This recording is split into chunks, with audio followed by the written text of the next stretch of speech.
Người Ai Cập gọi nha đam hay còn gọi là lô hội là cây trường sinh bất tử từ cách đây 6.000 năm.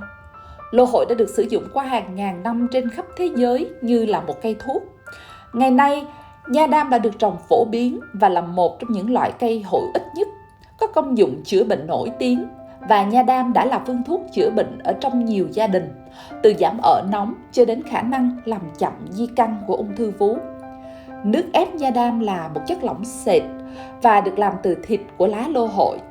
Xưa nay thường thì được biết đến để điều trị cháy nắng, nhưng uống thần dược lành mạnh này ở dạng nước xay sẽ cung cấp cho bạn một số lợi ích sức khỏe khác. Video hôm nay chúng tôi chia sẻ với bạn 10 lợi ích sức khỏe của nước nha đam và vì sao mà bạn nên uống nước này mỗi ngày. 1. Cung cấp vitamin C.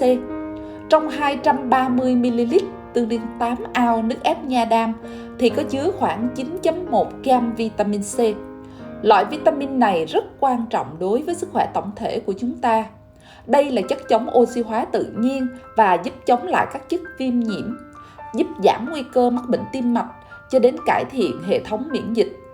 Bổ sung đủ vitamin C cũng giúp tăng cường khả năng hấp thụ sắt cho cơ thể từ thực phẩm có nguồn gốc thực vật. 2. Kiểm soát lượng đường trong máu. Trong một phân tích tổng hợp năm 2016 được công bố trên tạp chí Dược Lâm sàng và Trị liệu về một kết quả nghiên cứu trên 470 người tham gia, nha đam có thể có một số lợi ích tiềm năng trong việc kiểm soát lượng đường trong máu ở những người bị tiền tiểu đường và tiểu đường loại 2. 3. Ngăn ngừa bệnh loét dạ dày.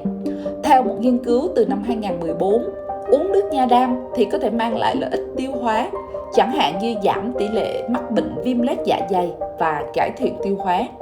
Nhiều hợp chất chống viêm trong nước ép nha đam, chẳng hạn như vitamin C, thì có thể góp phần vào những tác động tiêu hóa này. 4. Giảm táo bón. Nước ép lô hội giúp điều hòa hệ tiêu hóa trong các trường hợp táo bón hay tiêu chảy. Trong nha đam có chứa 12 chất anthocyanin và đây là chất nhuận tràng. Nhờ vậy cũng điều chỉnh các vi khuẩn đường ruột và thúc đẩy sự khỏe mạnh của toàn bộ hệ thống tiêu hóa. 5. Cải thiện chức năng gan. Uống nước nha đam là một cách tuyệt vời để giữ gan của bạn khỏe mạnh.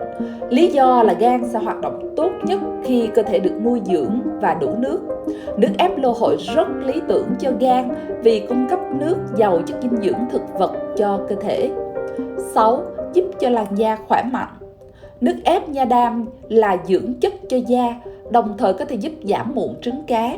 Uống nước nha đam thường xuyên cũng có thể giúp giảm các tình trạng như da vảy nến hay là viêm da. Nha đam là một nguồn chất giàu chất chống oxy hóa và vitamin, có thể giúp bảo vệ làn da của bạn. Các hợp chất quan trọng trong nha đam đã được chứng minh là vô hiệu hóa tác động của bức xạ tia cực tím UV và chữa cho làn da của bạn khỏi tác hại của tia cực tím hiện có, sẽ giúp ngăn ngừa nếp nhăn. 7. Giảm ợ chua. Uống nước ép lô hội thì có thể giúp bạn giảm bớt chứng ợ nóng. Các hợp chất trong nước ép lô hội vừa giúp kiểm soát việc tiết axit trong dạ dày của bạn, còn có tác dụng thậm chí là được chứng minh có thể chống lại các vết loét dạ dày và ngăn không cho chúng lớn hơn. 8. Lợi ích tiêu hóa. Nha đam có chứa một số enzyme được biết đến để giúp phân hủy đường và chất béo và giữ cho quá trình tiêu hóa của bạn diễn ra trơn tru. Nha đam có thể giúp giảm kích ứng trong dạ dày và ruột. Nước ép nha đam cũng có thể giúp ích cho những người có hội chứng ruột kích thích và các chứng rối loạn viêm ruột khác. Nha đam cũng rất có lợi cho những người bị viêm loét đại tràng. 9. Kiềm hóa cơ thể. Cơ thể con người hoạt động tối ưu khi có sự cân bằng giữa axit và kiềm, và điều này duy trì là bởi thực phẩm của chúng ta ăn.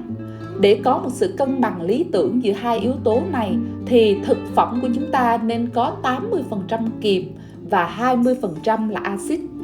Nước ép lô hội giúp cho cơ thể của chúng ta có tính kiềm và giúp giữ cân bằng tối ưu cần thiết cho hoạt động của cơ thể. Bệnh tật thì không tồn tại hoặc phát triển trong một cơ thể có sự cân bằng giữa axit và kiềm thích hợp. 10. Chống lại các chứng viêm. Tình trạng viêm có thể xuất hiện trong cơ thể vì nhiều lý do như là chấn thương hoặc như một phản ứng tự miễn dịch, gây đau và giảm khả năng hoạt động. Nước ép lô hội có các axit béo, axit acylic và các hormone để giúp chống lại chứng viêm. Những chất chống viêm này hoạt động bằng cách kích thích chức năng hệ thống miễn dịch và tăng trưởng collagen, giúp ngăn chặn đường đi của các chất kích thích. Trên thực tế, beta-sitosterone được nhiều vận động viên sử dụng để giảm hoặc ngăn ngừa sưng tấy sau khi thi đấu. Cách làm nước ép nha đam như sau.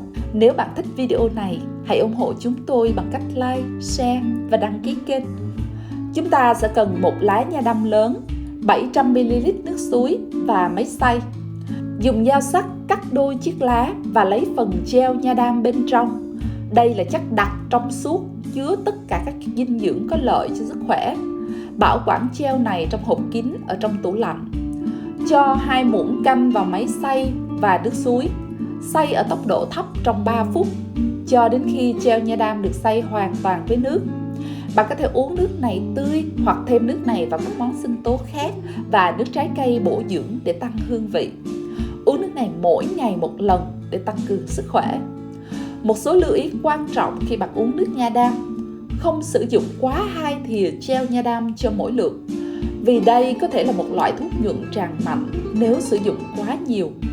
Theo Trung tâm Ung thư Memorial Sloan Kettering, uống quá nhiều nước ép lô hội cũng có thể gây đau bụng và mất cân bằng điện giải.